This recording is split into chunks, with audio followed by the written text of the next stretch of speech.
There's this sludge monster in my mind, and I can't remember where it's from. It's like a melted face on a sludge body.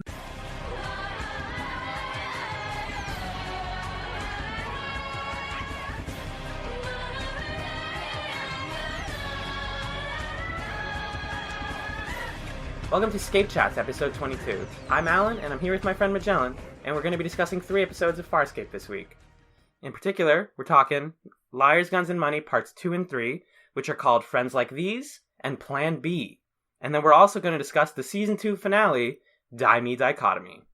Magellan, shall we pair up the first 2 episodes and discuss them as a whole? Because the first one was written by Naren Shankar, directed by Catherine Miller, and the second was written by Justin Monjo and directed by Tony Tills, airing January 12th and 19th, 2001, respectively. What'd you think? Well, first of all, yes, we can pair them. Why not? Second of all, do we want to peel back the curtain a little bit? Mm-hmm. How long has it been since our last recording? Months. I would say we haven't recorded since we first started putting episodes on Reddit. Is that true? I think we've tried to record since then once, but we've never finished an episode since then. Maybe we finished so one. It's been almost half a year? Mm-hmm. Getting there. Wow. Yeah. Or at least like January to, it's May now. Yeah. We're not even That's not going to happen again. Correct. At least a gap, like that gap won't reach the feed is what I'm saying. But all that to say that I've watched these episodes at least 3 times at this point in anticipation of different recording sessions. So my initial impressions of them have kind of been like sanded down a little bit. But I think hopefully what we're going to be talking about is still truthful to what I first experienced when I watched them. That's what I'm gunning for. All that to say, with Friends Like These, it was fun, right? You get to see a lot of cool stuff. It's kind of a middle chapter that's not super necessary. I think what I'm finding is the three-part episodes are bloated in the Farscape context, because I just listened to our episode on Look at the Princess, and that seemed to be our opinion on that. And then Plan B, pretty cool. Die Me Dichotomy, pretty cool. That's the take. That's my hot take. Pretty cool. I am starting to think that they are still figuring out how to nail the way of doing a 3-part episode. Because I do think that this show has a deep enough character pool and like amount of stories to pull from that they can do 3-parters and not have them drag. But with Friends Like These, I actually felt like it went kind of long. Yeah. And I am someone who usually really likes that like heist. We're going to get the gang together and do something really cool. And they do. That totally happens. And it's got a lot of thematic meat to chew on, but it just spends so much of its time preparing. And then like the scene where they go out and do the thing, which is attack the Shadow Depository, is like a minute. It's a couple minutes. Very brief. Yeah. Because it has to get more to the John Scorpius stuff. And then, Die Me Dichotomy is kind of a masterpiece. Yeah. In the way that it sets things up. If we want to just start talking about with Friends Like These, I think reflecting on it, what I'm realizing is if you did that in a movie, the 2 scenes that you'd keep from that episode are... Because they attack it in Plan B, right? Yes. Okay. The 2 scenes you'd keep from that episode are the part where it's towards the beginning and John's like, here's who we need. We need a guy who breathes fire. Did you write down all the alien names? I did absolutely write them. Beautiful. We need one of these guys, one of those ones, one of those and those. And then smash cut to the scene where they're all on the bridge of the ship. And they're like, what are we doing here? We were promised currency, blah, blah, blah. And you don't need all the like scenes that make up the meat of this episode where crew members are going out and recruiting. They're interesting scenes. They're cute scenes. And I respect the fact that Farscape is trying to build a motivation for each one of them, but ultimately it's tangential to the main plot. It's in service of doing this cool heist storyline. Yeah, so we get a lot of scenes that are well built, but ultimately they're being built for something that they don't need to be built for. What is the motivation of this whole heist? Jothi has been purchased with the rest of his slave lot by Scorpius, because right at the beginning of part 1, they're like, we have a bunch of money. We're gonna buy Jothi. And then they go, nope, you have to buy the whole lot. It's 10,000 people. And they're like, that's way more money than we have. And then they find out like a minute later, this is the end of the cold open of part 2, Scorpius bought the whole lot and has Jotham. And his plan is that, like, you can only get Jotham back if you give me John. Also, their money is spiders. Because I guess Rigel, like, got the wrong one, but he got the wrong one because Stark told him the wrong information or something? No, I think they got the right one, but... Natira or whatever her name is. Natira set it as a trap for Scorpius. I never remembered her name. I wrote it 5 different ways in these notes. Natira, Nardira. I think it's Natira. Okay. It was money that she was saving for Scorpius, but she was the one who put it as spiders. Spider money. Yeah, to like kill him or something. So there's a lot going on because of that, because you have them like getting all of the people together. You also have Rigel and Chiana. It's doing this like weird greed morality play where they're like, we could just take some money and no one would, like, just take enough that no one would notice, and then they go in and there's no more money. And then I think the spider money thing, when I first saw it, I got really mad because I was worried that they were doing another "there are bugs on the ship" episode. That was really frustrating to me. But it just ends up being in service of, like, we need Moya to be seriously damaged to motivate the thing that happens later, which is that she needs to go get healed somewhere else. And also it connects Zahn back to her, because we've been talking about how Zahn's plot has only picked up momentum once she got to meet the Jonathan Hardy, like the builders. Yeah, the builder guy. Or the builders, yeah. So that's just like further connecting her to Moya as a character and pilot, obviously. Mm-hmm. And so they spend all the time. So the aliens that they get Bakesh, who is the Gauntlet alien. Yeah. And I liked him a lot. He was my favorite for a while. Yeah, I think so too. Because he starts out, and a common thing that I noticed amongst the 3 different alien groups was like, these are the aliens from those episodes who chose to be separate from the rest of their people. Because Bakesh says, I want to live a life of peace instead of being a warmonger. And then there's this like really almost like they're trying to say something about John Crichton and what the crew's motivations are, because they're like, we need you to wear the gauntlet, we need you to do some fighting for us. And he's like, I don't fight anymore. So they're kind of like telling him, like, give up your holy ways and like do our bidding. Right, because when they initially in Throne for a Loss, when those guys first showed up, the whole Zahn's plot was like, you got to stop wearing the gauntlet because it's a drug, right? Right. Like that was the whole B plot of that episode. So I think that's actually really smart of this Farscape episode to kind of show the what's it called where you're hypocritical, the hypocrisy. Yeah, that's the one. The hypocrisy of the crew. And Crace also has a great. Is it in this episode where he's like chiding Aaron for resorting I think it's to in part violence? 3, but I know what It's you're in talking part about. 3, yeah. Yeah, where he's like telling her that violence isn't an answer and like you're only violence only works when it justifies your means. Yeah, basically. And it doesn't fully broach it or answer this question, but this episode does somewhat raise the question of, talks about that thing that always happens with action-y sci-fi protagonists where they kind of blow up everything and we support it because they're the good guys and we don't really think about the consequences because who cares?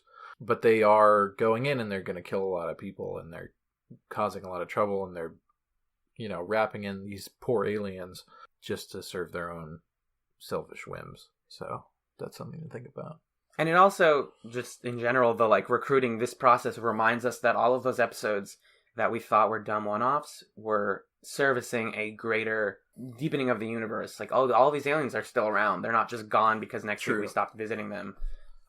Including the Shayang, who's the second alien. That's the one that Aaron visits. They are the fire-breathing, like, kind of Asian stereotype-looking characters because they have the weird eyes. Yeah, a little bit. They were from PK Tech Girl, if I'm not mistaken. And one of them has, like, a weird baby, and then the other one is like, I don't really do good fire-breathing anymore, but I'll see what I can do. Yeah, it's a story about impotence. Yes, exactly. And so that is Aaron's goal, is to get that Shang person. That one goes pretty well. He doesn't necessarily say no. It's more of like a, can I actually help you? Whereas the Bakesh, who is a Tavlek, that's the name of the alien race, is like, I don't want to help you because you're trying to make me do something I don't want to do. Just kidding, I'm totally willing to switch back. And then he says, like, there's a line in, I think, part 3 where he says, it's easier to change your ways when you have money or something. Like, it's easier to change your, like, ethos when you're rich. So I'll do this, get money, and then maybe consider changing back, which is kind of cynical, but in, like, a funny way. Yeah, and then at the end, when he's walking out with his money, he, like, thanks them for helping him find violence again. Yeah, and he says, I'll give everyone, their families, their shares and stuff. Like, he's still, like, nice, but he's like, thank you for reminding me that violence is the best thing ever. Yeah. Oh, yeah, and then there's a line in... Or I'll get to this later. We'll just the third alien race is it's the ones with the really long hair, and there's like the wife and her husband. Oh, the dog people. Yes. Rorf and Rorg. Rorf and Rorg, yeah. Rorge, yeah. Rorge. They never sound like real names. I guess they're not, but like, what is their ability again? They're trackers. Oh yeah, blood trackers. Yeah. Yeah. So what episode were they from? They were from the Till the Blood Runs Clear. Yeah, the goggle one. Oh, that's not Till the Blood Runs Clear. That's I know what you're talking about. Yeah, it is. Oh, it is? It is. Where they're on like the weird desert planet, and there's the lady that we like. Yeah, with the funny name. Furlough. Good job. There's a point where we were like, we'll never remember this name. Remember it? No. So that's our 3, and then we also have the bug plot, which basically they take a bug, they get a sample of it, and Zahn gets really like sassy with someone where they're like, you need to kill, and she's like, listen, and I'm like, oh, I really like the idea that Zahn is becoming more and more like confident. She's like, I know how to fix stuff. You just gotta listen to me, guys. Like, holy crap.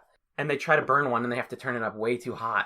And she's like, I can't do this for all of them because there's thousands of bugs. I managed to airlock some of them, but they didn't like all get out.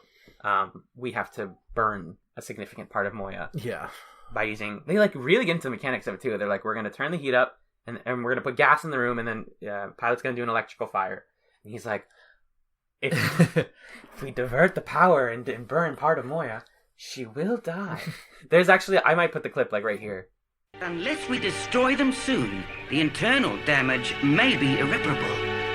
Moya may die. Or maybe not. Or maybe not. We'll see. That where he says that, because it's like exactly the impression that we do. Mm-hmm. So they do that, and Moya gets burned towards the end of the episode. Or rather, Pilot burns Moya, and then that's like really sad because at the same time, Zahn is like emotionally connecting, and she's like, I will take Moya's pain, but she's experiencing it 10 times worse than I am, and I'm like in tears from it. So it's this really like, it reminds us again that Moya is like a living being, and we need to care a lot about her and stuff. And I don't know, that like felt like it was supposed to be sadder than it was. I was just like, well, hopefully you fix it. And I'm not saying it's not sad, but like, I don't know, Moya is just, the way that they react to her being hurt is just strange to me. And I found it hard to like fully get into the pain that she's experiencing, because I guess it wasn't anyone's fault that there were bugs there. So it's like, who's to be blamed for this? They just did what they had to do. Yeah. I guess that kind of also means I'm a little bit cold to be like, oh, so what? It was worth it to burn yourself alive, kind of. But she gets better after a while, thanks to Talon, who comes in towards the end of 2 or 3. Towards 3. Well, yeah, the Talon stuff is all in part 3. So that's like most of the plot stuff in part 2. Anthony Simcoe absolutely crushing it with all of this. This was the episode where he did a lot of like yelling at people that he likes. I think I pointed this like observation out to you where Gianna's like, oh, we need to do this thing, and he's like, Gianna, and she's like, oh, I'm sorry, and he's like, oh, I'm so sorry, Stark, I yelled at you. Stark, I'm mad. Stark's the worst. He doesn't like Stark though. I don't like Stark that much. I'm Stark. I'm playing fake crazy. Stark takes the role of John Crichton crazy and decides to do his own brand of craziness. Yeah, he is a special crazy. Crazy. One of the first lines of the episode is Chiana saying, I'm going to get some Venegan fire silk. It's for my bed. This is a good line. I'm going to get some Venegan fire silk. It's for my bed. Which also reminded me that I miss Terry, but like, you know. What world building? Yeah, Venegan fire silk. You're like, what does that mean, and why is it something you get for your bed? Then right away, it's for my bed. Yeah, and then Rigel responds with something like, you never surprise me. Every time I think you're anything other than like a sexual being, you disappoint me, and it turns out that's all you are. And then she says, good, that's how I want it to be, basically. So I kind of like shoots it back at him. I thought he meant that in terms of...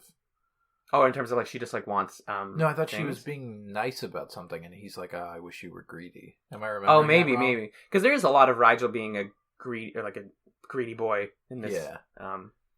Is this the one where...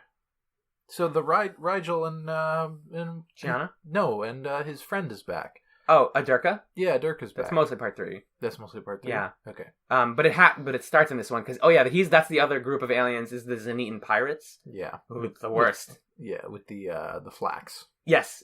What the frell is the flicks? Which is everyone's favorite line from this episode.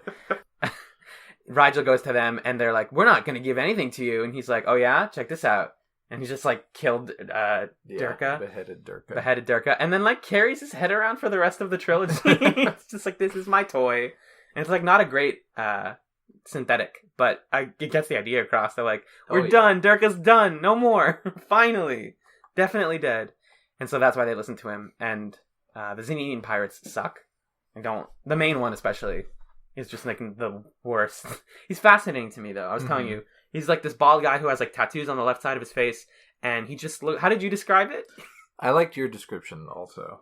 Which was somebody's dad who like walked through makeup by accident. And then got made up, and then they like put him on stage, and he's like, oh, okay. Yeah, you're a go. He doesn't look anything like a tough pirate guy or even an actor. You said he looks like someone's dad who was an extra on Empire Strikes Back, and then he had twins. Yeah. So just kind of going off what you said, but yeah. So good. Do you want to do the background for this one and then move on to the next episode? Yeah, I don't really have... I'm trying to see if I had any other like brief notes I wanted to mention about this. I just don't want to... I don't think we need to belabor this one. True, this one's not amazing. Because we got 2 solid epis we want to get through here. It's easier to reform when you're rich. That was the exact line from before. And that's it. That's all I had. So yeah, background information, let's do it. Thank you again, Farscape Encyclopedia Project. Farscape Encyclopedia Project. Yeah, so my computer's freezing up a little bit. But that's okay. Here we go. The subtitle for this episode comes from the phrase, with friends like these, who needs enemies? Great piece of trivia. Thank you. Dave Elsey returned to the original concept drawings of Sheyang to create the character of Turok the Dinosaur Hunter. It helped that Thomas Holsgrove was playing the role, as he had become a go-to person for Jim Henson's Creature Shop by this point. Oh, interesting. We'll look him up in a second when my computer's doing a better job. David Wheeler did not learn of Durka's death until he found out they needed to make a cast for his character's decapitated head. That's funny. So he did his scene, and then he was like, all right, that's all that my guy did. But no, he died. Oh. Although Scorpius' nurse appeared to have been killed in the previous episode's explosion, a throwaway line of dialogue here established that she survived. Right. Yes. I remember that, thinking that she died. The title "Liars, Guns, and Money" is likely a reference to the 1978 Warren Zevon song "Lawyers, Guns, and Money." Yep. We mentioned that in part 1. Yeah, did we? Yeah. Yeah. I was talking to my dad on the phone yesterday, and he like used that phrase casually. Really? He's like, we'll go in there with our guns, money, and lawyers. And I was like, what the hell? That's something that people say? Maybe your dad's also just a Warren Zevon fan. That song's really good. I had never listened to Warren Zevon before that, and that song is like kind of a jam. Hey, this Thomas Holsgrove guy? Yeah? Let's just run down what he's been in. What he do? Yeah, what he do. He's an Australian actor who played various roles in Farscape, often appearing as an alien behind heavy makeup and or prosthetics. He graduated from the Australian National University and has also performed as a classical stage actor, burlesque clown, and a few Shakespeare roles as well. Wow. According to this. He was Takin in Out of Their Minds. I don't know who that is. Sastoretsky Kargan in Look at the Princess. It's not a real name, but okay. That was I feel like I recognize that name. Sastoretsky. Maybe Kargan sounds familiar. Yes. Grathin in Won't Get Fooled Again, and then Turok, but he's going to go on to play quite a few more. Oh. So watch out for that guy. He's got a weird chin. They have a consistent person for the big, like, weird creatures, though, so that's cool. Yeah. Oh, Sastoretsky Kargan was the Scarin in Look at the Princess. the Scarin, right. Okay. Yeah. Gotcha. So there you go. Yeah, they did have kind of a similar vibe. Yeah. That's interesting. Is that the last of the background info? Yeah, that's it for that episode. Nothing much. So let's get into the next one. Look at the Princess Part 3, Plan B. Look at the what? Oh my god, it's Liars, Guns, and Money Part 3, Plan B. It's because we were just talking about that, that's why. Yes. A little bit more happens in Plan B. I thought it was a little bit of a tighter episode. Because at this point, the last one ends with John being like, I'm going to give myself up to Scorpius. Mm-hmm. And you're left with the question of, like, is he going of his own will, or is he still, like, being mind-controlled to go there? We just don't know at this point. Because he even sends them a letter that's like, I'm willing to throw myself away if it means that we get Jotham back. Which, as we learn, Jotham's no prize. We'll talk about that. That fella. One of the blood trackers gets super excited because this is the point right at the beginning of this one, like pre-theme song, that Stark is like, I'm crazy, I'm weird, and I'm gonna kill everything. And they're like, Are you like a good killer? And he's like, yeah, I murder people for fun. And they're like, cool, friends. Everyone is weird in this beginning. Yeah. And then just the end of the cold open is the same pirate that we were just talking about being like, we got the flax, we're turning it on, we're taking over the ship because you guys can't pay us. And he kind of like looks at everyone, like does like a weird like back and forth, and then credits. It's like a really awkward cut to credits. Yeah. The other thing that's kind of frustrating or just makes the second episode seem flat is the fact that John like immediately trades himself in for Jothi, and the reaction to that from the crew is like, okay, so we're gonna do the same plan, we're just gonna save him now. But it's like that was so easy to make that swap. Immediate swap. I don't know. All it means is that now we don't have John. Because Right. he set everything up, but he's no longer with us. So now we're saving the person who's going to set us up. It just... I think I shared the sentiment of a lot of those aliens who'd been recruited, which is like, why the hell are we here? Like, this is useless. Mm-hmm. You got the guy that you wanted. You can't just do this for free. So... Pay your laborers is the secret. Basically. Second message of this. And then the beginning of this episode also is when Krace comes on with Talon, and they're like, "Oh, what's up? You called us?" And Aaron is like, "We need you to help out your mom, help out Moya, by giving her like, energy fluids." And then they're like, or Krace looks at her and basically says something like, "Why you're getting all these people just to like kill people, other ones? And why are you doing all this violence?" And she's like, "We need it to rescue John." And then he says, "Yeah, there's always a reason for violence when it suits you," which is real good. Ooh. Speaking of violence, Jothi circumcised himself. He cuts off one of his tentacles. I don't know why. I don't know what the purpose of that was. He cuts off his nose thing, too. Yeah. I think because he's ashamed of his... Right. Oh, yeah, Dargo literally says that he's like, "You're ashamed of me?" And he's like, Would you not be? Like, Yeah. I never saw you. Yeah. There's a decent amount of Jothi in this episode, which, we'll talk...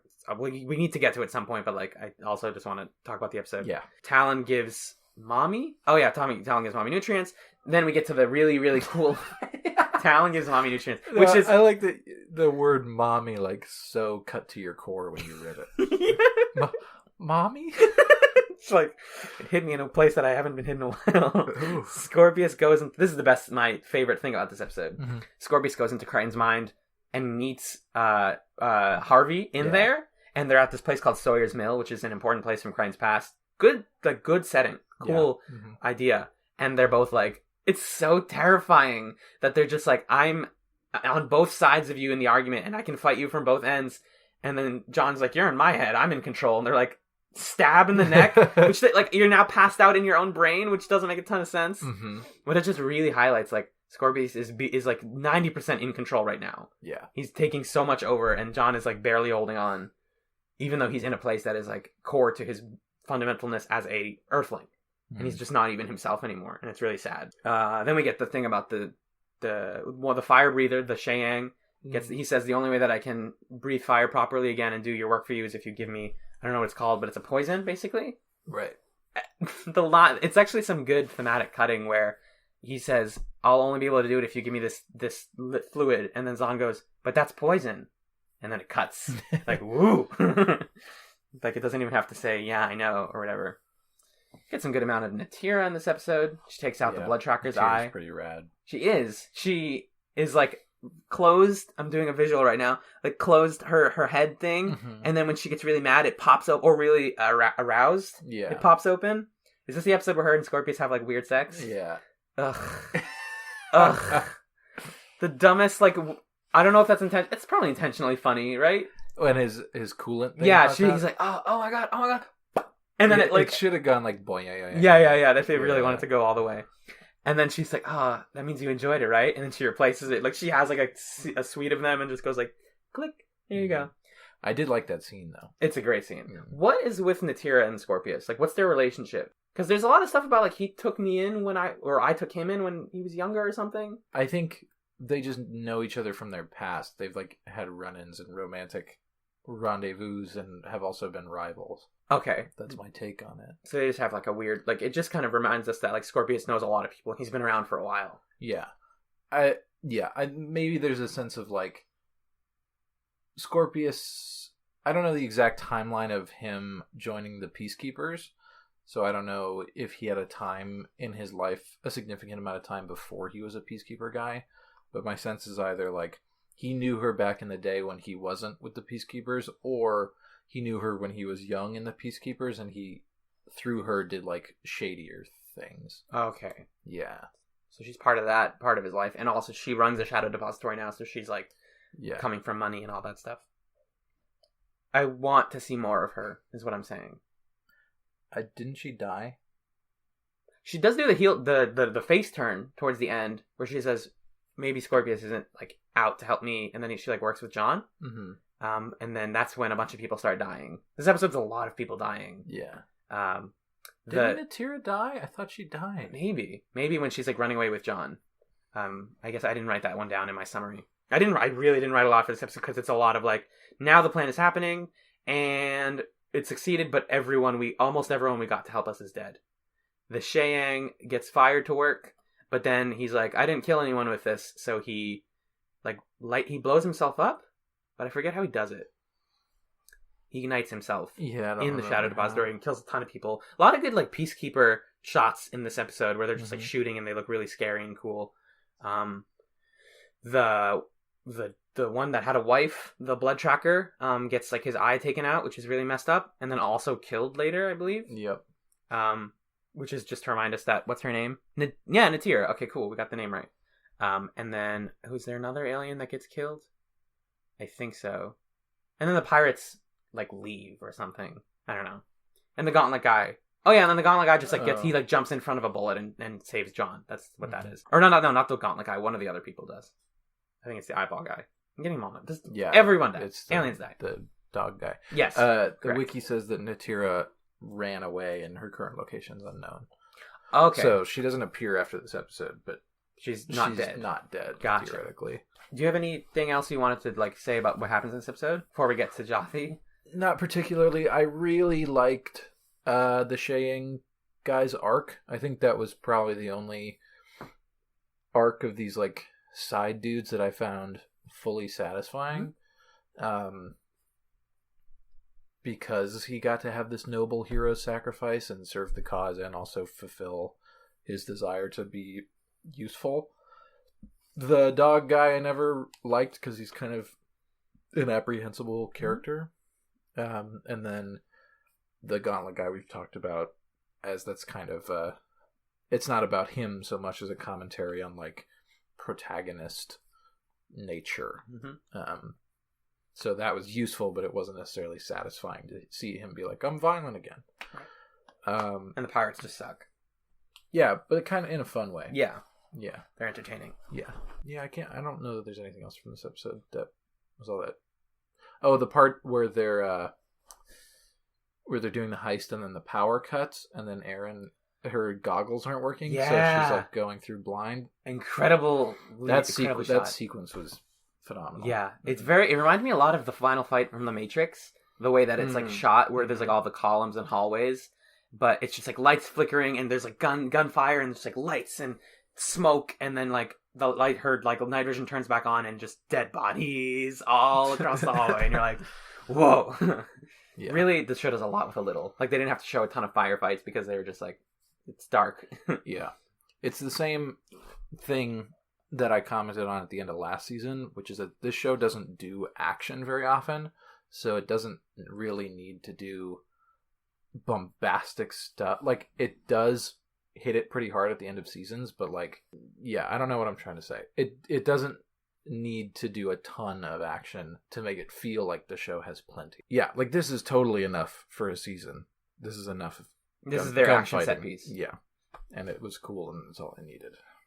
And then, so the episode ends, and they have plenty of money now. Where did they just, because they successfully attacked the Shadow Depository, get all the money? And it means they have enough to pay the Gauntlet guy, and he gives enough money to all the families, and they have enough like to spare, so they have some money now. And then the final scene is this like really, if you really care about Dargo and John's relationship, then it's a really tragic scene. Like it relies on you liking both of them, because it's the scene where Dargo is like, I've been talking about this kid Jothi for a while. Here he is. This is my son. He's now on the ship with us, and we have John. Everything's good, right? Yeah, but John's like crazy. John doesn't even say hi to Jothi. He doesn't even look at him. He says, Dargo, I want you to kill me. Please kill me. Like begs him, and then that's the end of the episode. And you're like, because on the way out, he almost goes back to Scorpius, right? Yeah. And Aaron like knocks him unconscious. Yeah. Ooh, spooky. Further reminding us that Aaron is kind of becoming the masculine role in those two characters. Yeah. People have talked about that in the comments with us. Like that's going to become more of a thing. Like the way that they like flip who is the masculine type, because she, like in My Few Crichtons, she's the one that shoots first. That kind of thing, where she's like ready to be like the tough one. Sure. Where he's like, I'm vulnerable and sad, and she's trying to help him. But that's the end of that. And then more of the Jothi stuff that we want to talk about is in. Do you think it's in? Would you say it's in more Me Dichotomy? He's in this episode. He's introduced. He has a terrible accent. He's gonna bug us in Me Dichotomy, right? But he's in this one. We can complain about him whenever. Right, that's true, and he's gonna be around for a while. So why don't we just do it now? Yeah, Jothi sucks. Yeah. First of all, visually, it looks like a 2000s teen with like a Rastafarian like headband. Yeah, he kind of looks like there's this sludge monster in my mind, and I can't remember where it's from. It's like a melted face on a sludge body. Mm-hmm. Oh, like Ariel Monsters or something? No, is it from Farscape? A melted sludge monster. Oh, I don't know what you were trying to go for. I don't remember. It's like this, just like a sad face, melted face, monster face. Anyway, he looks like that thing threw up a kid. Mm-hmm. Yeah, nailed it. That's Jothi. And the scar is like cool in theory, but it just like, I don't know. Not that all of our main characters have to be pretty. Right. But I think there's a way to render disfigurement more aesthetically. What do you think the ethics of that are? Well, do they ever talk about the scar? Is it a point of contention? His nose scar? Yeah. He cut off his nose. Oh, that's yeah. Yeah. So that's his disfigurement. That is like the representation of like the detachment he had from his father and the hatred for his culture. So I don't think it has to be pretty, because like it's not a thing he's proud of anymore. Right. Because now he likes his dad. But we also hate how he looks. Yeah. Right. Well, I more hate how he looks because he just looks like they're trying to incorporate adolescence into what is Dargo's race called? Luxon. They're trying to incorporate like adolescent Luxon. Okay, sure. Like so it kind of looks like he has a weird puberty beard. Exactly. He does, yeah. He has like a little bit like a long, thin, gross beard. Yeah. The scar isn't my problem with him. It's more that like I hate his personality. I hate where he's going, I think. And I don't like the way he talks either. He's very like he sounds like an Australian doing an American accent, more so than everyone else does. And he sounds like someone doing a Dargo impression.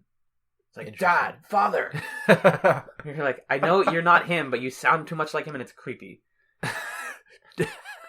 Sorry, I didn't mean to say. We gotta catch some waves. It kind of does have that. He kind of has like, Dad. Yeah. Bill, Ted.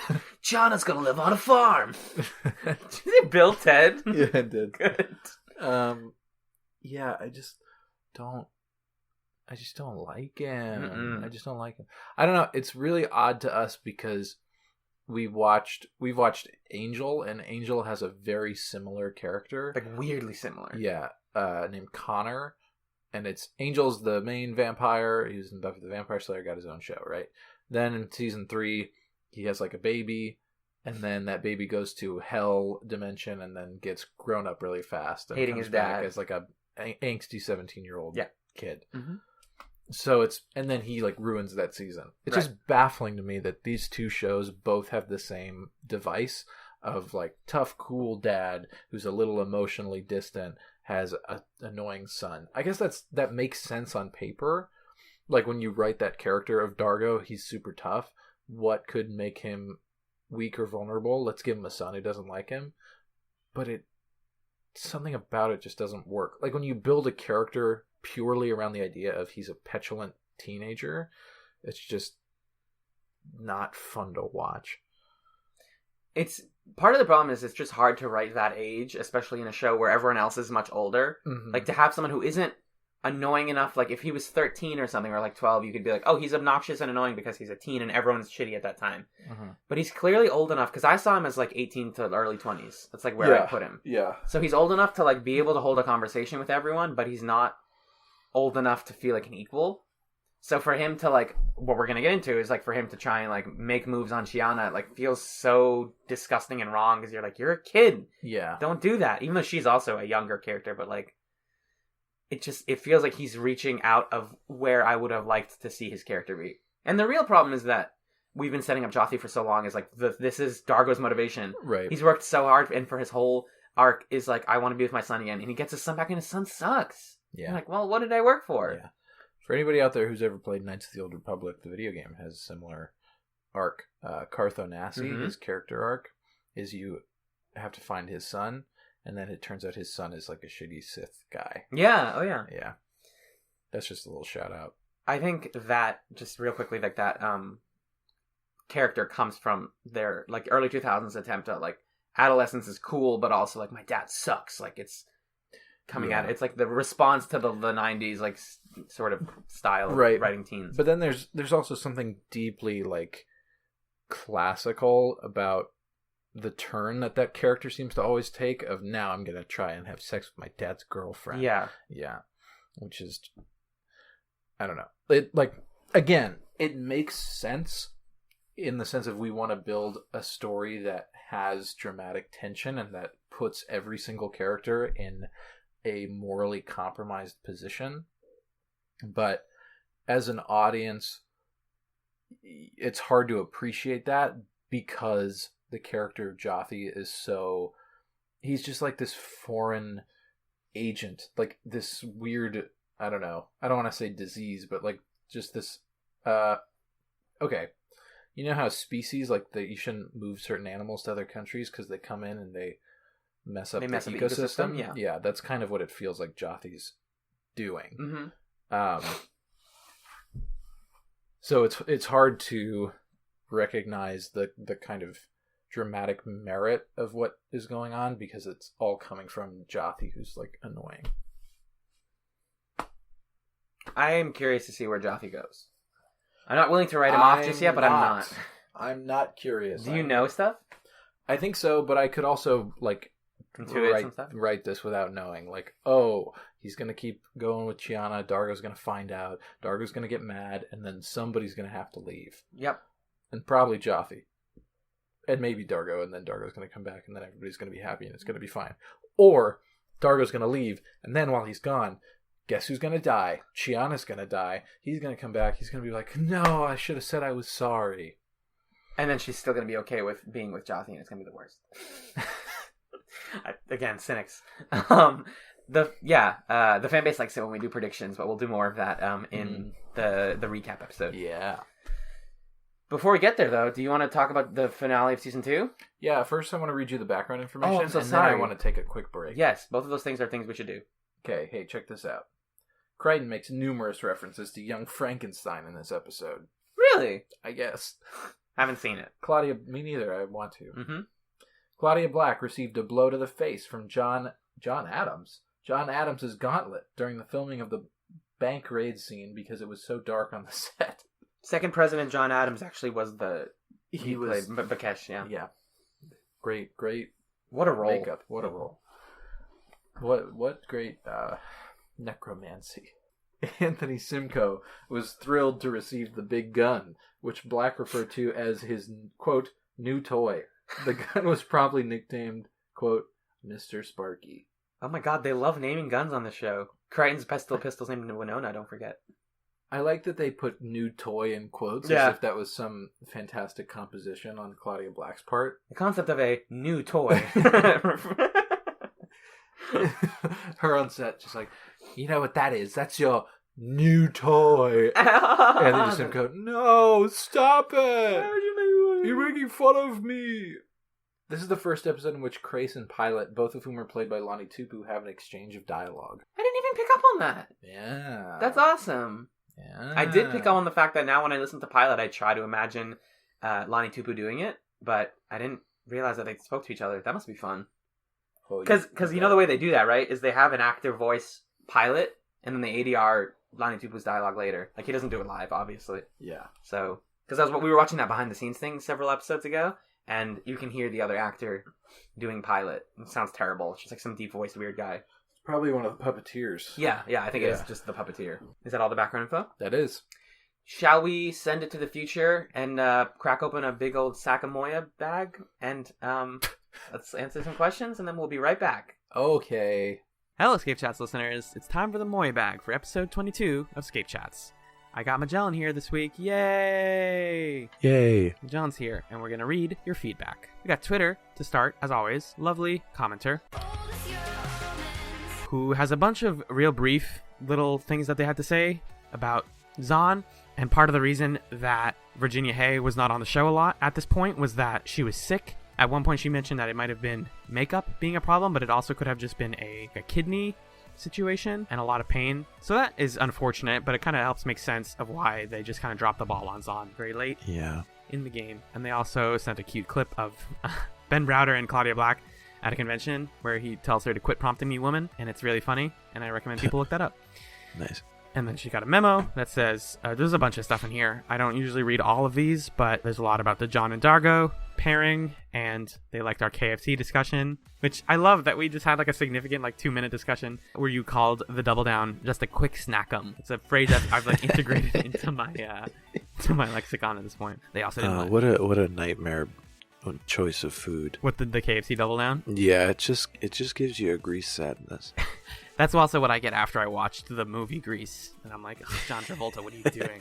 Grease sadness. Oh, Grease sadness. Grease sadness. And then they said Lawrence Guns of Money are their favorite episodes ever. Ending is weird, but Zahn and an eye passionate here getting kinky in badass long coats, which are their aesthetic. Lots of cute stuff in here. I can't read all of this. And then the last thing on Twitter was from Angela Scrangela, who says, "My name is Angela, hey, hello." And they also say that they share your aversion to the eye stuff in A Clockwork Nabari and how that makes their skin crawl. Before ending with one more tweet, which was a quote from Natira. "As a race, Luxons can be inartful at love, inadequate at war, and intrinsically inept." Natira, the sexy spider head lady. I love these little tweets. They're not always the most fun to read out loud, but I love getting them, and thank y'all for sending them. Magellan? Yeah. So moving on from tweets to the Reddit thread, which can be found every week at reddit.com/r/Farscape, and then, the name of the episode. Right, there's an episode thread for every episode of the show. Yeah, you know how Reddit works, I think, or you don't, and you're gonna find out thanks to us. We're here to help. We're here to really ease that process. Mm-hmm. Over on the Reddit thread, we got some comments. A big part of it was you posing a question that we've been kind of pondering, which we don't have to really broach for another half a year, but it's something that we're kind of tooling around, which is if we do another TV recap show after ScapeChatz, what show would people want it to be about? We got some suggestions here, so if you have suggestions or things that you'd be interested in, you can keep sending those our way. I would imagine we're probably going to try watching a couple different pilots and figuring out what feels right to us, but that's, again, still a ways away. That sounds like the way to do it. Yeah. But Farscape is just such a perfect show for this that I just want to see if there's a way for us to find another show that would hit that same mark. Yep. So that's that. We got a comment here from Blue Blaze Spear. I gotta say that's a great name. It really is. They're a frequent commenter also. They always send these great little paragraphs about the show. Yeah. Blue Blaze Spear talking about, again, how there are real world reasons why Zahn is being cut back. But to really lay it out requires talk of spoilers. So that is understandable. Yeah, that makes me sad.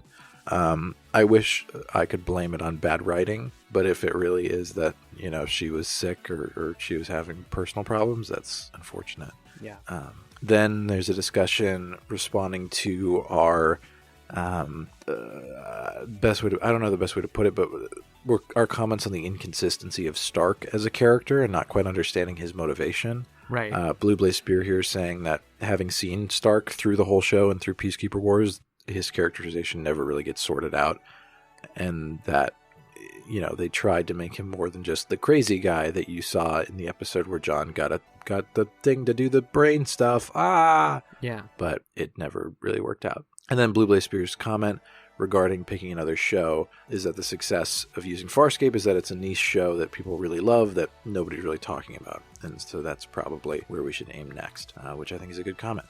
We got some other people talking again about Stark and how he doesn't really get sorted out. So that seems to be pretty common. Yes, and I always love those comments, and we will continue to look at different shows we're going to do after Farscape. We definitely want to do one. That's a given, but what it is still very much up in the air. Thank you to TRK2 and Leo Chris for also contributing to that thread. We actually got emails this week, which is very, very exciting. Whoa, crazy. Yeah. Wackadoo. Have we ever gotten emails before? We have, actually. We've gotten some brief emails from other people, and we also got the commentaries for a couple episodes from... But this week we got some very long emails. The first one being from Angela Scarangela, who's also the person on Twitter. And I'm just going to read this one because it's pretty short. Hi, boys. It's Angela. I wanted to talk to you about why John kissed Aaron in this episode, referring to Liars, Guns, and Money Part 1. But I knew I need more than the 140 characters Twitter allows, so you're getting an email. Aren't you lucky? Which, yes, thank you. You seem to brush this short exchange aside because the let's kiss so they won't look at us trope is used all the time in movies and TV, which I tend to agree with. Please consider the following perspective. When Aaron pulled John aside, they were alone in the corridor. She pushed him against the wall because Harvey, the Scorpius clone, was bugging the crap out of him and he couldn't focus. He kissed her because Aaron is a grounding force for John. When they kissed, John was able to calm down and focus, if only for a moment. She was handling things because he could not. He was erect and she kept him close enough and helped him through. I don't know about y'all, but I consider that real love and partnership. It's as real as I've seen depicted on TV. Thank you for letting me share that. You guys are great, and I'm so glad I found your podcast. That was Angela. Thank you so much. I love that perspective on that kiss. Yeah. Because a lot of people talk about how John and Aaron's relationship is kind of this like inversion of masculine and feminine roles, where a lot of times like Aaron is the one saving John. And even in that like silly tropey moment where they kiss to like get away from a guard that we goofed about, like it is still in Angela's opinion, like contributing to the idea that John needs someone to keep him sane and grounded when he has this clone that's doing the opposite of that. And we got another email that I'll let you take over. Sure. So we got a 3-part email from listener Dax Static and Static Dax on Twitter.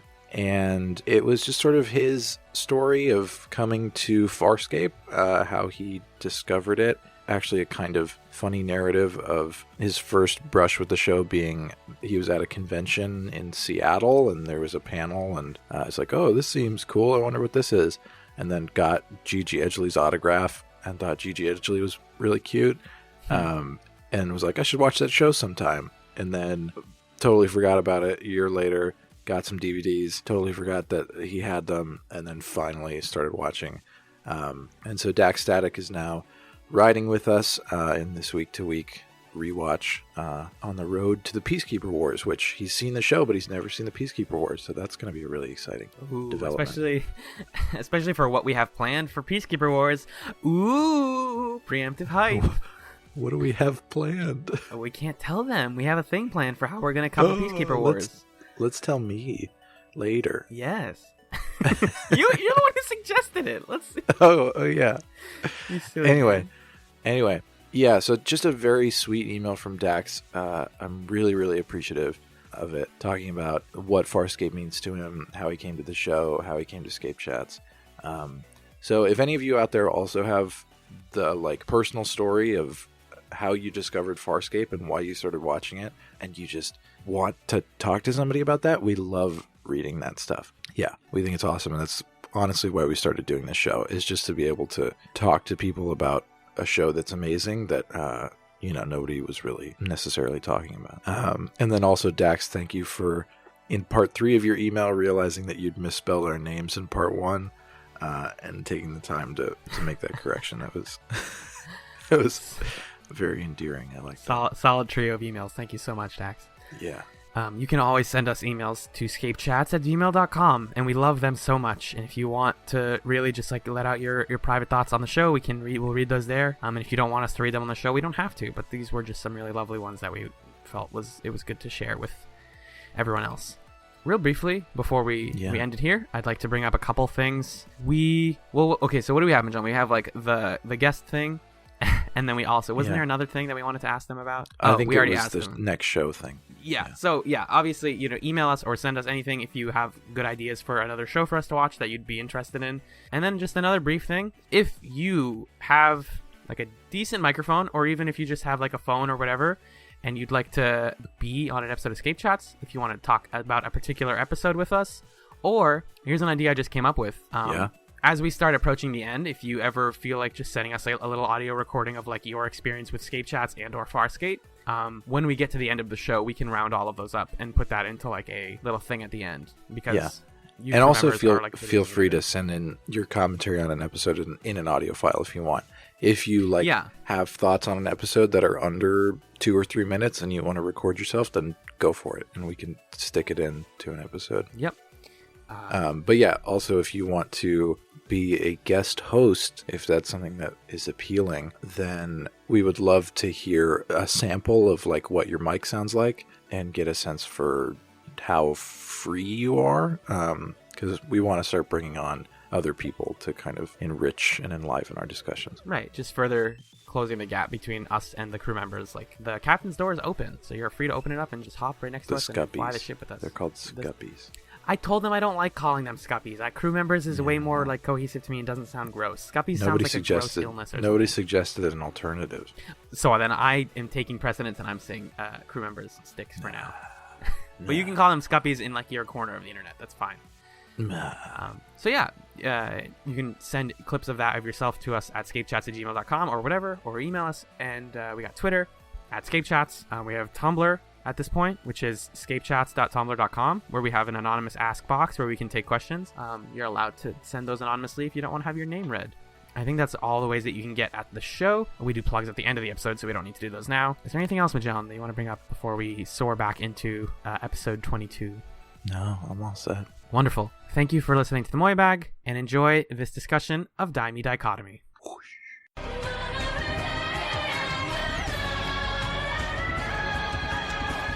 And we're back. We're talking the season 2 finale of Farscape, which is Daimi Dichotomy. It was written by David Kemper, directed by Ron Woods, and it aired January 26th, 2001. I love that we're in 2001, by the way, now. That's, like, kind of cool. Magellan, what did you think of the season 2 finale? Oh! Wait, first of all, we always call it the 21st century, but we never call it the third millennium. What's the deal with the... No, because it's the second millennium. No. Oh, does it work the same way as centuries, where you add one? Yeah. I guess because we don't talk about millenniums a lot, because everyone's lives were in the second... No, they weren't. We were born in the second millennium, and now it's the third millennium. We're trans-millennial. We just made millennial salad, and now we're going to eat it while we record the episode. Anyway, go out there, folks. Call it the third millennium. That's what we're changing the podcast name to also. That's a good, like, sci-fi, the third, sci-fi as in, like, money. Money, we're making the money. It's the 21st century. We got some great Farscape episodes in here. Like Daimi Dichotomy. Which is better. What do you think? Okay, first question. Better or worse than the season 1 finale? Oh, better. By a long shot? Oh, by a long shot. Why? Because it's fucking spooky. It's spooky as fuck. Oh, man. The season 1 finale is really great as a proto-series finale. Mm-hmm. I think it had more of a sensibility of, in case this is the last one, we want to make sure that every character has a closed-off arc. So it, in a sense, feels complete, and then they tack on the cliffhanger part that kind of cheapens the rest of it. And it's like, but stay tuned for next time. But this, they just go full bore, ooh, we're gonna destroy everything, cliffhanger it so hard. And for some reason to me, that feels like a better season finale. It's still kind of annoying of like, oh, what's gonna happen? But I think it was more unified in its intent. It definitely acknowledges like we can't end it here because we're actually just not closing out any arcs. Yeah. And everyone's left in a place that's really interesting and exciting and like dynamic. Like this could go. This is the most. I made a huge effort to not read up on this show or like spoil anything for myself, especially of season 3. You've like been reminding me of that, and the fans have been reminding me of that, and like I have no idea what the results of all of this are. Yeah. What I love about this episode is that they do what I wish shows did more often, or maybe shows do it a lot, but not as well. But this idea of it's as if they're holding up all the scripts from the entire season, and then they just with 2 hands go rip and destroy everything, and then burn it all down, throw it all behind them, and like, what? Now what? Now what? How do we pick that up again? What do we even do? We'll come back in a couple months. We'll figure it out. Yeah. And with the break that we have right now, like, I know I rewatched these last night, but with the break since the last time we recorded, for example, we're approaching the amount of time between the ends of season 2 and the beginning of season 3. Yeah. So I'm like feeling that palpable anticipation of like, I need it now. I really want to see what happens. So basically the main thrust of this episode is that John Crichton is being possessed more and more by Scorpius to the point where he's no longer himself. We have the scene at the beginning where it's like another beautiful Aaron trying to calm John down because he is like smashing a mirror over and over again because he keeps seeing Scorpius's face in it. Really good stuff. And then she comes in and says like, you know, you need to talk to me. You need to let me in a little bit. And he's like, I'm fine. Everything's good. Like she says, look at the mirror. What's in there? It's you, John. He's like, yeah, it is me. But like the visual is still just like very clearly Scorpius. And you're like, it's getting to the point where you don't even see John struggling anymore. Like, John is just, like, gone. And it's just Scorpius playing John at this point. Yeah. Like, puppeteering him in a way that a lot of this episode is Scorpius using John's relationship with other people to manipulate them and to hurt them. Yeah.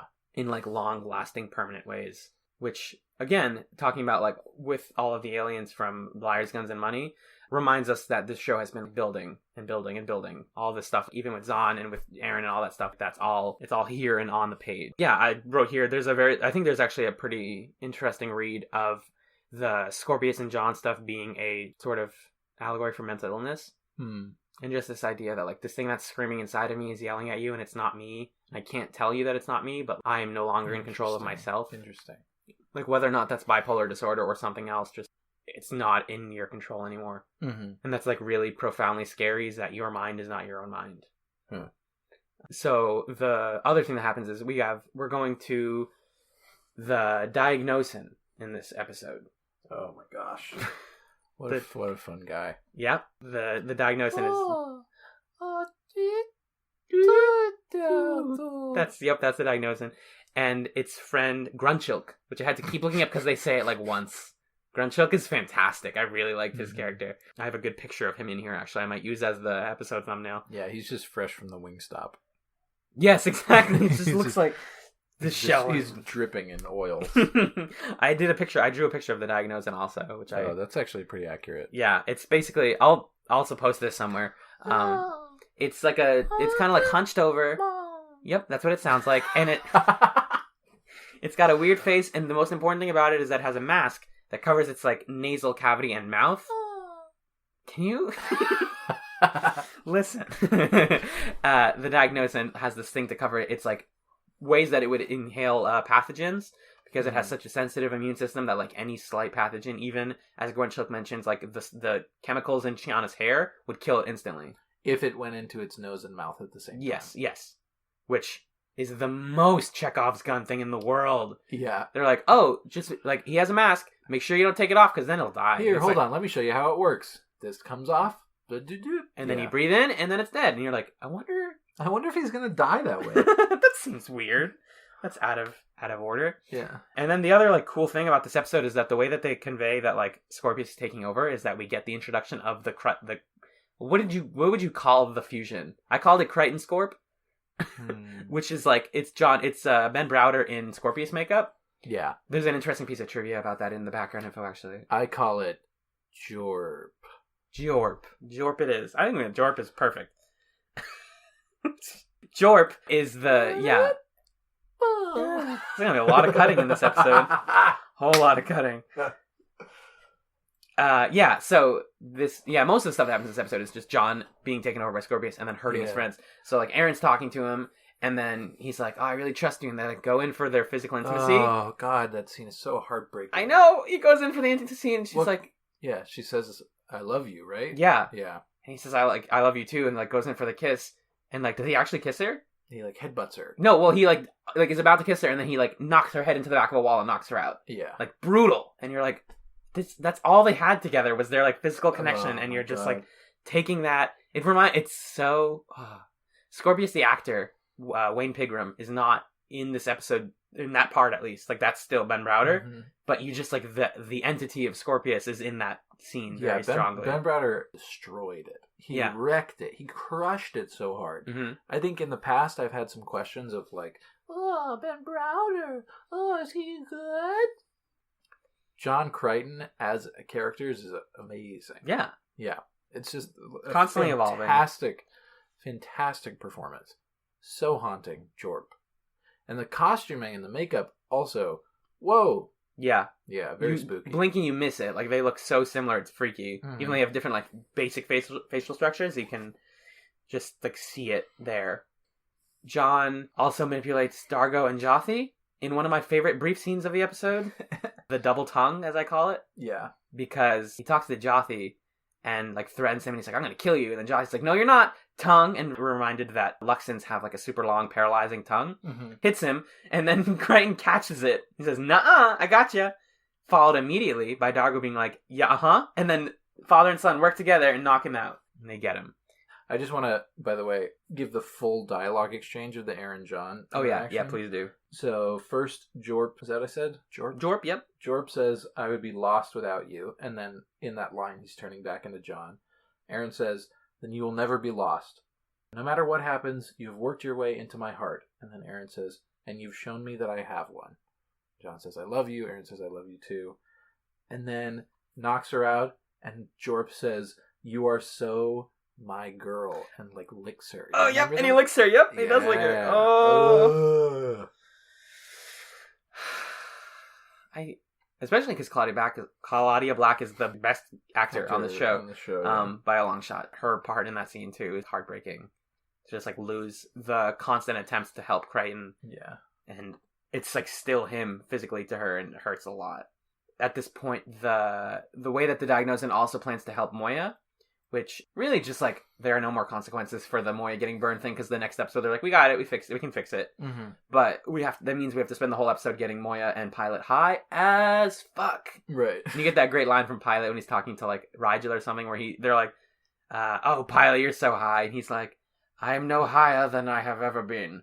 My position is fixed. Because, yeah, Pilot has zero chill. This is the picture of Grunchlook that I have. Again, I think this will just be the episode picture. Yeah. That's a good picture. Hey, folks. He's very cute. And we get the introduction of the Diagnosin planet, which is really cool, by the way. I don't know what the planet's called, but it's an ice planet. And their whole thing there is that they store bodies to use for experiments. Or to use to give people organ transplants. Right. Yeah. So, okay, I was going to ask you, like, what's the reason for that? But it presents this cool, beneath the level of the plot, ethical quandary to consider, which is, like, everybody that they have there, they say, like, oh, it's fine because they're dead. And then someone's like, definitely not dead. And then Grunchlook's like, it's fine. They were seconds away from dying. We just kept them like that because they were about to die anyways, and they're way more useful when they're alive. Like, we can't use their body parts when they're dead. But it's like you're still freezing live people and then putting their body parts in other people. So, like, is that okay morally or not? Because you can see the Grunchlook argument of, like, they were going to die anyways. But maybe they weren't, because if you could freeze them, then you probably could have kept them alive. Right, but, like, as soon as they're unfrozen, they're just going to die. It's probably going to kill them. So you think it's okay? Like, it's completely okay to freeze live bodies and take their organs out? But you, like, see why it's a question, though. Yeah. No, I see. I do understand, but I understand both sides of the argument. Right. I think I'm falling on the Grunchel side here. Yeah. On the side of the Diagnosin here. But it's better when it speaks English later, which is nice. John, remember this? Important. No, I'll get rid of all knowledge. It's the saddest scene in the episode, and we're making fun of it. American presidents. Remember? No, I'll get rid of it. What about this one? That's my dogs. Remember? Get rid of it, but like if you can try to keep it. Like, we'll get to it. We'll talk to. But yeah, I don't know. I think I've had to think a lot about the ethics of medical stuff like this for a while because of the nature of my like schooling. So if we're accepting the premise that, first of all, you can tell when somebody is seconds away from death and they're not savable, and second, that freezing them, I guess I'd want to know what condition their consciousness is in when they're frozen. Right, because Grunchlook, when he puts himself in one of the freezing pods, is alive, but he's not like freezing himself. He's just sitting in it. He's just sitting in it. So like when the rest of them are being frozen, I think it's like cryogenic stasis. I think that's the idea. Yeah, but is it like a coma? Right. I think that's the clearest parallel to real life is like the do not resuscitate orders of people that are in comas. Mm-hmm. Like whether or not they're still alive and you can still use their stuff if it means saving someone else's life or keeping a basically dead person alive in a coma. That's like what they're saying here. Right. Is if they're not savable, then let's use their parts to save someone else. But also there's got to be a space way to preserve organs in a lively manner without having them be in a body. Yeah. I don't know. Maybe there isn't. But if there was that, I think that'd be preferable. Yes. What was I gonna say? I was just about to say something about that whole situation. Oh, what I thought was rad was just the way of checking for a brain transplant for John, where it's like, yeah, we got something that's like kind of similar, could probably work. Internal organs, like bipedal, reproductive, warm-blooded, sexually reproducing. Yeah. I like that, like classifying what humans are, because they're like in this sci-fi world, they're not in the standard. So yeah, it's like what humans aren't special; they're just like their own weird thing. Yeah, exactly. I like that a lot. I don't know. I just wanted to pose that question into the audience as well. Like, what do y'all think about that? That's a great question. But the next scene of what is Jork? What is it? Jorp. Jorp. Where does that come? What is that? What is that a mixture John of? Scorp. Oh, Jorp. Okay. Jorp manipulates Zahn up next in a scene Zahn that also next. wrecked me up. Yeah, it wrecked you up real good. Wrecked me up. Thank you. Don't get me started on my weird language. That truck got wrecked up. He got real wrecked up. Wrecked up. I hardly know up. Yeah. But it's a good Let's keep running on this for 20 minutes. Yeah, and we don't need the episode to end. It's not important or anything. Zahn, that as a person of faith, like that really like cut to me, where he's just like using her belief in the Delvians seek and all of that stuff, and just being like, hey, remember how you and I have a connection? Like we literally did this thing together. What he says is, I might die or something because of this whole Scorpius thing. So if I can mind meld with you, like Delvian mind meld or whatever it's called, I don't think that's a Star Trek thing. That's not the name. Yeah. That thing. I don't remember what it's called. Then I can give you all the information that I want you if you ever go to Earth to tell my family. She's like, oh, that's so important that you trusted that with me. Yeah. And he's like, cool, let's meld, right? Yeah, And man. she's like, good. Oh, your brain is messed up, my dude. And not only that, but you're like breaking my brain. He like shatters her whole spirit right there. And then he ends it with another like really good Jorp line, which is, it's time to pray. Yeah. Which, oofa doofa. Just again, reminding us like the Rhapsody in Blue happened. That was, although it was a weird episode, really sad. Was there any more of that stuff? Oh, and then the last major like character beat that I have here is the whole Jothi and Shiana that happens in this episode. Ugh. We'll talk about that in a second. Yeah. Thing that I'm realizing that's fulfilling about this episode with respect to the season 1 finale. So season 1 finale shows you that the characters love each other by having them talk to each other and be like, I love you, man. You're great. Season 2 finale shows you that the characters love each other by having a villain manipulate capitalize and destroy that love at every single turn. Yeah. Yeah. Real brutal. It further continued when, what is the next thing the big thing that happens? Is this the scene?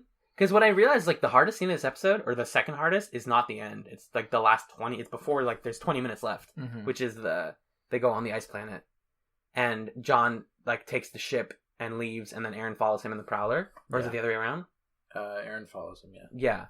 And then, at this point, Jorp is 100% Scorpius. And, Jorpius. Yeah, Jorp... Sure. If that's what you're into. This is a lot. I feel like we're going really fast through this one. Yeah. There's a lot. But the thing is, like, there's a lot of plots that are, like, jumping back and forth. Like, we got Diagnose and stuff. Then we have Jothi and Shiana. And we have Dargo being mad at both of them. And then we have Aaron and John. In a second. Yeah. But we get to the scene that I really want to talk about, which is the scene where Aaron crashes. Oh no! Yeah, that's the one. That's the voice. She flies after John, and he says, oh, I want to remember the line, because it's such a powerful scene. You're, like, way better at maneuvering than I am. Like, he uses her, again, like, using the person's, like, personality against them, uses her confidence as a pilot, as, like, a Prowler pilot against her. So it's like, you're clearly a better pilot than I am, so let's just, like, go land somewhere and give up. I'll give myself up. basically. That's what he says? I think so. Hmm. But he's tricking her, because he says, all right, I'm going to pull my landing gear out, and she says, cool, I'll meet you up there. Let's take a second. I don't remember that part. It's just the dialogue while the two of them are flying, and then he basically uses it to drop his landing gear on top of her ship. Oh. Fucks up her ship. Mm-hmm. And also conveniently fucks up her, like, emergency eject, because tension. And then her ship crashes, she ejects. Well, she's about to eject, and then there's that really sad thing where, like, now John is back. It's only John, and he goes, please don't eject. Like, you will not survive if you eject, because you're going to land in ice-cold water. Yeah. And she just has that, like, I have no other option. Like, very calculating, like, very peacekeeper. This is the only thing I can do. I'm sorry. I hope you meant what you said in the neural cluster. Really great sentiment. Great sentiment kind of ruined by the phrase neural cluster. Yeah, it's very true. What happened in the neural cluster? I don't remember this. That was where they were when they were saying their love stuff. Oh, that whole thing? Yeah. Yeah, so that is her. She's like, I love you. He's like, I love you. And she's like, I love you too. Oh, and then feel like I have a heart and all that stuff. She says that and then ejects. And he says, yay, I did it. Scorpius Crichton is happy. Or the Scorpius part is happy. Sure. Yeah. And Aaron goes into some cold water and doesn't make it out. Kersplash. Well, she makes it. They take her out. Aaron! Yep. And it's really sad. And then they cut right to her funeral. Yeah, and he cuts the hair right off her head. Well, we'll talk about that right now, which is right now. Yeah, cut to funeral. Everyone gives up a thing. They're all on the planet. It's really sad. Dargo gives her like a Qualta blade or something. Yeah, something. Shiana gives her something. Pilot. They're all in like cool funeral outfits, which it's like this is not an appropriate time for me to be talking about outfits, but like I notice it sometimes when they get new outfits. And they all give her something, and then John kisses her while she's dead and in like a coffin or whatever, and then from behind, like while he's still handcuffed, because they know like Scorpius is still in you, so you can stay around, but like no, cuts her hair from behind. Someone made a really good point that's really impressive that Claudia Black acted dead while he cut her. He like kissed her. Like doing dead kissing is like a really weird acting technique. But yeah, so I think that hair is going to come back in a significant way. I don't. Yeah, right? I think it's just hair. Everyone tells me that's just a memento, but I'm like, please, what? In my mind, the perfect way for this to go, and we'll do predictions next episode, but like, John uses that hair to clone Claudia Black and makes a new clone Aaron's son, makes a new one, and then the question becomes, is this still the same person, even though it's a clone? Like, ooh, cloning storyline. But realistically, they're gonna like resurrect Aaron, and it's gonna be less cool. Don't tell me anything. That's my prediction. Shush. You're looking at me. John's looking at me. He's making sassy faces. I'm trying not to. I know, but that's my prediction. That's what I'm keeping. And then there's still, you're like, that's got to be it, right?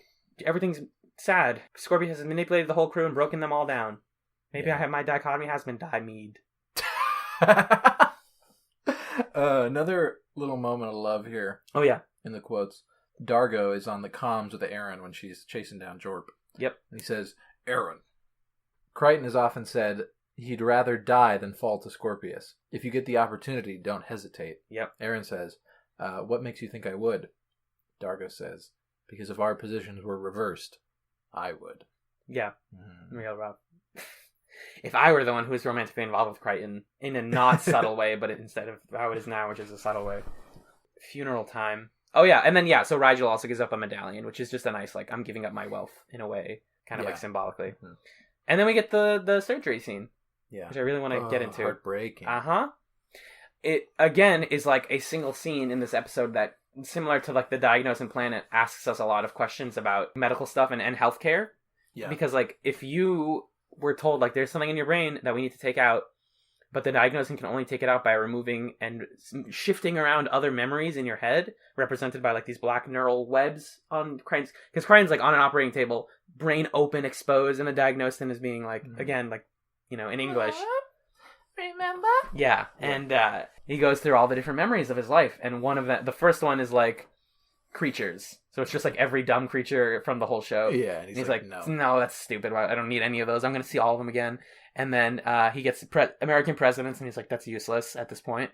And then he gets his dogs, which is the one that kind of hurt me, because he's like, yeah, get rid of it if you have to, but try to keep it. Mm-hmm. And then he gets like... That was a lot of dogs. He had a lot of dogs. I'm like, what? Are you not a good like dog owner if you're losing that many dogs?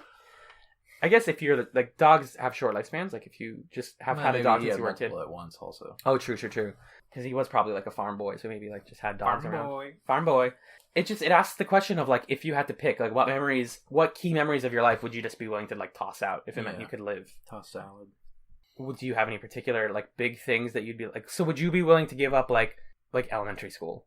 Just toss that right out. Yeah, I think like what it came down to for John is he wanted to remember people, right? Yeah, I think that's what it is. The most precious memories are like, who is this person and why do I care about them? I could lose,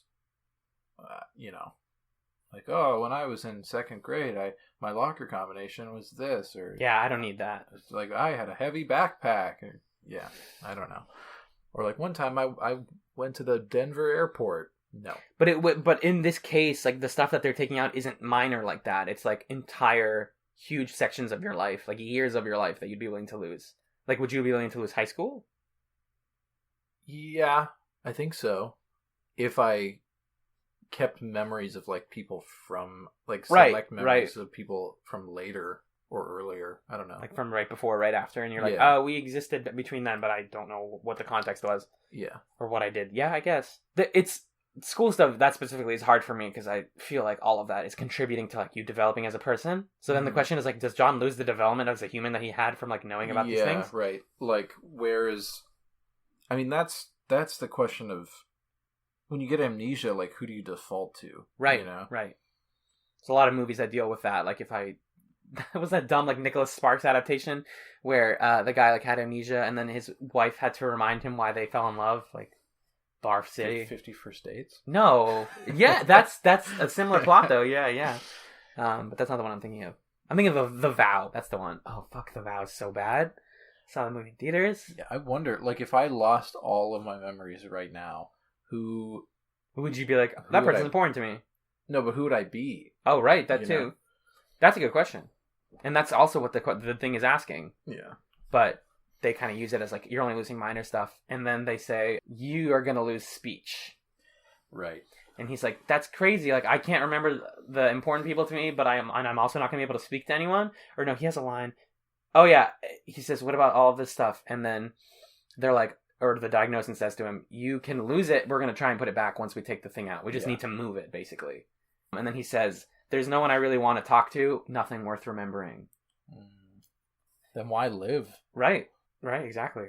And the diagnosing takes it out, and he starts babbling for a bit, and it's kind of like, oh, how weird, like blah blah blah blah blah. But it reminds you that like I was gonna text you this last night. It's really impressive to me that this show is still about communication 2 seasons later, Yeah. and like it's not only a subtle theme, but it's like the main theme. Mm-hmm. The main character losing their ability to talk is like that's the whole show. It's hellish. It's like, yeah. It's like this is a the worst of the worst. a profound nightmare. Like their ability to do the one thing that this show says, which is if we can communicate, then we can cure all problems of the world, Mhm. all social ills. And so for him to lose that is like really heartbreaking. And then you're like, this should be fine, right? Though, like he's gonna get it back. The diagnosing is a professional. And then, boop. Yeah, but the way they build to that is really impressive because it's That's Grunchilk me running pressing around. a button. Yeah, I gotcha. Yeah. Grunchilk is like running around in circles, and then Peacekeepers see him, and then they turn a corner and they like chase him, and then he puts himself in a cryostasis and like covers his eyes or something. Like they won't see him if he covers Yeah. his eyes. Like, don't see me. And they take him out, and I think no, they don't kill him. No, he's alive. leave him? yeah. they leave him there? Oh, they do actually just not catch him. Take him captive? I don't Something remember. like that. But he's definitely alive. Mhm. Because I know he comes back. Maybe not on the show, but like in the comics or something. And then the Peacekeepers tell Scorpius, John's here. Scorpius comes down. And we finally see actual, real, this is Scorpius. And he says, hey, what's up, y'all? Hey, Diagnosin, how you doing? Diagnosin's like, oh, what's up? And they like get close and he kind of like talks to him. Hello, Scorpius. Mm-hmm. Hello, Dad. Dad. Yep. I also, nice bit of information that the Diagnosin was the one who made the coolant rod situation right, in right. his head. Yeah. The Diagnosin is the reason that Scorpius can exist with two races in him. Yeah. Yeah, so he says, oh, that's really cool. Thank you for all the help. I don't need you anymore. And then does the thing. Open. Yeah, he does it like so slow. It's not even like forceful. He's just like click, click. And then, or breathe on it. And then dead. Diagnosin is dead. Yeah. Scorpius is an amazing villain because he just does exactly what he needs to do. He never takes undue pleasure in committing violent acts. The only time that I've seen him go overboard is at the end of this episode. Mm-hmm.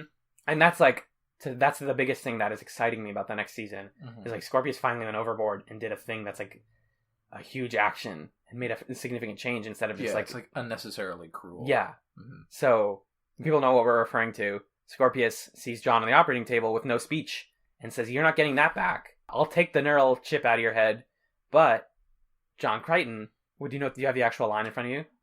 I condemn you, John Crichton, to live, so that your thirst for unfulfilled revenge will consume you. Goodbye. And then just leaves. And he's gone. And just leaves John Crichton brain exposed, speechless, literally without the capability of speech. And the episode ends with John screaming upside down into the heavens. Ah, Brenda! Yeah, Brenda. It's a weird, everybody loves Raymond crossover. That's the only word he can say. Yeah. That's, Deborah! what a sad story. To be continued Yeah. next season. Ugh. Fuck. Fuck me, man. I don't know, man. I was going to say I couldn't imagine watching this at the time and having to wait, but we have. Right, we did it. Can you check real quickly when the next episode premiered compared to this one? Because this was January of 2001. So, Yeah. like, what's the actual break? Because I want to know if we're close to hitting it, or if we did hit it. January 2001. The next episode was called Season of Death. Amazing episode. Yeah, Name. great name. It's looking like this one. So January is the U.S. Yeah, air. yeah. Oh, March. 2 months. Yeah, that's pretty quick. We waited longer. That's actually really quick. Yeah, that's good. For United Kingdom, the air date of the season 2 finale was December 19th, and then the season 3 premiere was August 27th. Ooh, okay, so So they got had what to we wait got. A while. We have the UK wait. There must be some gap, like big gap, mid-season gap in here in season 3. There has to be. Because that's too fast of a turnaround. Yeah, 2 months. That's not much time. Yeah, TA aired differently at the time, especially like Sci-Fi does their stuff differently. Yeah. Because they just kept filming. Although I hear season 3 is a big jump, like visually and like writing wise, everything is better. Huh. So we're gonna get to that next week, something. or not next week. Next week we're doing the recap. The But recap, for now, season 2 recap. But for now, well, actually, let's talk about Joffrey real quick. Yeah. So he and Chiana are like boning down, and it's like, no, we No. don't want to Well, do he that. holds hands with her at the fucking funeral, Yeah. which is inappropriate. Don't do that. So you don't have a bond. Yeah, you didn't earn that. You don't like. Dargo is like a couple feet away, and you're like, hey, buddy. Like, holds Chiana's hand, and then later they like almost kiss, and then Dargo walks in, and Chiana's like, I shouldn't have even thought of doing that. So now he's just like inviting Chiana to do his like dirty deed with him. Oh, they're not making out yet? No, they I feel don't like actually. They did some making out. I remember the scene where they were about to, and then Dargo walks in. Okay, well, they're definitely going to. Oh yeah, Ugh. and it's gonna be awkward and bad. Yuck. And then we see like little DRD recordings of Dargo practicing his proposal. Yep. Yeah. Oh. And it like looks like he's actually doing it, but it's just yeah. Because I think the conflict there between the three of them is that Joffrey doesn't want to like settle down, and neither does Chiana. So she's like, I see this appeal in him, and Dargo wants to live on a farm forever. Yeah. And so when Joffrey tells her that, she's like, oh, I had no idea Dargo wanted to be boring. I don't know if I'm still into this. Yeah. Which, it makes sense, but like, oh my god, what a painful thing to watch. Like your son is like stealing your partner away from you. Yeah. Not in front of your eyes, behind Yeah, your back. that story's gonna break my heart. Oh yeah. Mm-hmm. So that's another thing I'm excited to see. But yeah, I don't know. It's just that stuff felt really awkward for me because this came in an episode full of heartbreak and sadness, and then also this is just gonna blow up in our faces next week. And, Yeah. you know. Yeah. It's painful. You know, it's not painful. Is you reading me the background information? Oh, baby. David Kemper knew the final image of the season at mid-year and worked backward to reach it. Makes sense. That's kind of cool. Yeah. It also explains why we got back into the plot at the middle of the season. Like Right. why Scorpius came back and why everything They had to started get to to make that. sense again. Yeah. The makeup and performance of Scorpius, John, were so good that producers couldn't tell the difference. Because of this, the makeup was made less accurate to keep the difference clear. Yeah, that was the thing I was telling you about. That's so funny to me that they probably saw a cut of like some footage or on set and they were like, yeah, viewers aren't going to get it. This is like too good. I don't know. Now it's just uncanny. Like that's an annoying note, I bet, for them to get. Right. Fiona Gentle's vocal performance for Tokut Who is... Tokat? That's not the Diagnosin, is it? What? No, maybe. What you said to me. Ooh, what you say? Oh, da, We're joined by special guest Imogen Heap. Hello, Imogen. How are you doing? Da, da, da, da. Ooh, what'd you say? Yeah, Tokat's the Diagnosin. Oh, okay. Sorry, we've been calling it the Diagnosin this whole time. It's Tokat. Good. They don't say the names. T-O-C-O-T. T-O-C-O-T? Oh, yeah, probably Tokat. Impressed. Her performance impressed the producers. Apparently, Fiona Gentle is somebody she's another person who's been a lot of Aliens. Oh, I see. So they asked her to repeat it for the final version of the episode. Oh, maybe she's a puppeteer. Maybe that's what it is. Oh, like she did the puppet voice when they were going to dub it in later with the better voice, and they were like, no, you're good. Yeah. Fiona Gentle's a puppeteer. And she provided the voice of the Diagnosin. I gotcha. But she is a puppeteer for seasons 2 through 4. Oh, I see. That's kind of cool. So her voice impressed the producers, so they asked her to repeat it for the final version. The brief for the voice was originally a high-pitched harmonic warble interposed with Kalahari Bushman dialect. Whoa. That's appropriate, because it's an Australian thing. Mm-hmm. I don't know why that blew me away. So that's cool. Yeah. The shot, it must be fun to be a puppeteer and do like a stupid voice for something that you know they're going to put somebody better to replace you. The like big spider thing from that episode where Rigel got kidnapped. And they're like, good work. Thank you. The shot of Aaron ejecting out of the Prowler was done overnight by one of the CG artists who knew that it was needed for the episode. Mm-hmm. I gotta get this done. Rockney's gonna love me. Finally. That's mean of me. He was great. He did a great job. Anthony Simcoe did his ADR work in Paris as he was on vacation there after the episode finished shooting. Mrs. Simcoe, please put down the baguette. I need to talk about space real quick. Oh, it must be... Oh, this is a weird thing to think about. That they probably do their ADR lines out of makeup. Right. Totally. So that's just like Anthony Simcoe. Like, he's just a big, regular tall and blonde. Man. Yep. And he walks off the Parisian cobblestone streets into this recording studio. And goes, Crichton. All right, do we get it? All right, I'm back to my life. Back to France I go. Rockney S. O'Bannon tried to push the envelope as far as possible and recalled, quote, once again, it's a question of how much you can ladle on. How many threads can you leave untied and really make it a feast of mysteries? Rockney. The producers knew that there would be a third season. They knew it, and set up the cliffhanger to be resolved early in that season. Rockney said, quote, man, we pretty much knew, in terms of rating and appeal, that there would be a third season. We came from nobody knowing we existed to the fan base starting to gel at the end of season 2. Blah, blah, blah, blah, blah, blah, blah, blah, blah. Apparently Farscape was expensive, but yeah, it was still going on. Cool. Rowan Woods was nervous with his directing duties. Spent a lot of time preparing, saying, I didn't know we could do it until we got the script. I was a bit nervous about doing the boss's script for the first time, David Kemper. And with the Kemper script, you really have to be careful not to invent too much extraneous stuff. Manjo's a great writer, but he has a different style, and I tend to be more at one with Manjo. He bends, and I bend.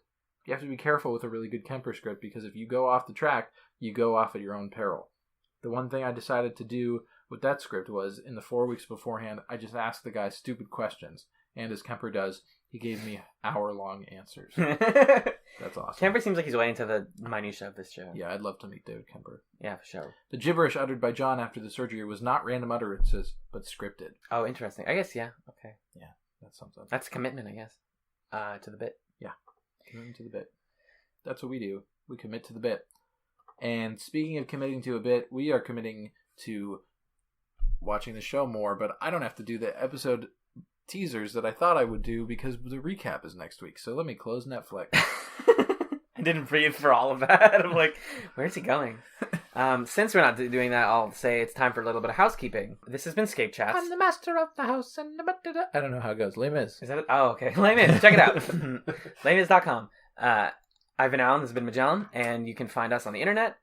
I'm at twitter.com/Alan Ibrahim. I'm at twitter.com/justafluke, but let me hear how his is spelled. I only spell it because my last name is weird and people don't always know how to spell it. It's IBRAHIM, first name ALLEN. Put that together, you got a username. Kid, sit down. All right, I got something special for you. You got a last name, you got a first name. Put those together in opposite order, and you got what's Boom, one you called. got a username. That's the name. Wolf of Wall Street. Now on DVD. And Magellan, just give him the spelling of yours real quick. JUSTAPFLUKE. Good. You can slow that down on your own. Good luck. You can follow at ScapeChatz on Twitter. You can send us email, scapechats@gmail.com. We love receiving those emails. We love that. We put an episode thread on the Farscape subreddit every week at reddit.com/r/Farscape. Wow. Cool. And is there anything else you want to plug real quick? Oh, on my end, you can go ahead and check me out in the podcast realm on Stanford Improv Radio Hour. Yeah. Yes. We've not been putting episodes out for a while, but we've been backing them up, and they're going to come out for a bit. And then I won't be on it anymore because I'm graduating that place. You can also check out my webcomic that's not updating currently, but will update eventually again at theplatonicSolidscomic.tumblr.com. It's very funny, and you should read it. And both of those things are very funny, and you should listen to them. I would say even when Magellan's not on Stanford Improv Radio Hour, you should listen to it because it's very funny. And that's not just because I'm friends with the host. I am at Twitter, where you can find a lot of my stuff. I have a piece going up on our blog that I'll link to on my Twitter at some point. It's about college. I want people to read it because I think it's worthwhile. And I'm on another podcast called Fireside Friends, which you can find wherever you listen to podcasts. It is once every 2 weeks, and it's me and my two friends, and we talk about pop culture and each other's lives, and we just become friends, and we sit in front of a technology fire, and we talk about anime. I think that is it, though. That's it. This has been ScapeChatz for one last time, somewhere in the universe. Keep that high five in there. And this. And this.